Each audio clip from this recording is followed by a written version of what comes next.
Toxic schools have been a major topic of discussion over the last 2 years, and recently a coalition of students, teachers, parents, and activists has demanded that more be done to clean up schools around the city.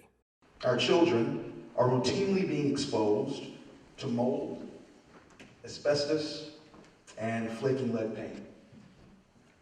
The physical decay of our school buildings and the hazards of these conditions imposed on our youth and school staff are just the tip of the iceberg. Reverend O'Rourke hosted a public meeting on May 14th led by the West Philadelphia Mennonite Fellowship. The meeting featured parents, current students, and teachers who are fed up with the conditions in their schools and are demanding change. A lot of brown and minority students walk into their classrooms and don't feel the same way that students who are not minorities feel when they walk into their classrooms in the suburbs. Zoe said that on a recent trip to a suburban school, she was taken aback by the smell of chlorine in a swimming pool and by women's bathrooms having feminine hygiene products. For her, it speaks to a bigger picture. One of the main things that I noticed when I was in the building, when I was walking around, was that the students felt safe, they felt comfortable, and it was clear that they felt valued. That feeling of being safe and valued does not just extend to students. Teachers, such as Sharon Bryant, who taught in the city for 26 years before illnesses related to the schools forced her out, have said that they too have been affected by the toxic conditions. Bryant, who has not been paid since December, says she's likely being punished for speaking out.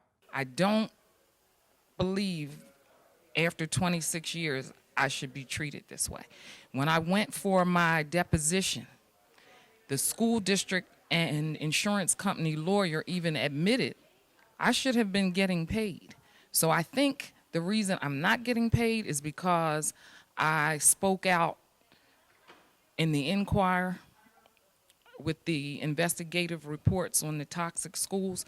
I expected some type of punishment. It's that fear of reprisal that leads teachers and faculty to often suffer in silence in these schools.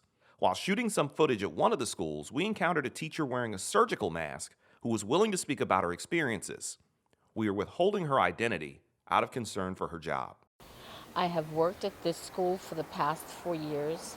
I've had bronchitis numerous times, I believe 3 to 4 times, and now I have developed asthma, acute asthma from the conditions of this school.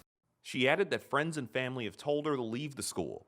The woman often brought up a concern similar to Bryant's, an oil leak that has stirred up toxins in the building where she works. This was caused by and is caused by leaking oil. We've had an oil leak for over 7 years. So when the oil system heats up or the air quality in the building heats up, the compounds are at its highest. In December 2017, Superintendent William Hite called the conditions, quote, unacceptable and earmarked an additional $350,000 in funding. But the sense of urgency does not seem to be there. And so the public outcry continues. So what we saw here tonight were a group of advocates, teachers, and students who are all simply asking for the same thing. They want to be in a perfect, not a perfect environment, but a good enough environment to be able to learn and be able to build on their lives without risking their own lives in toxic schools. For PhillyCAM Voices, I'm J. Scott Smith.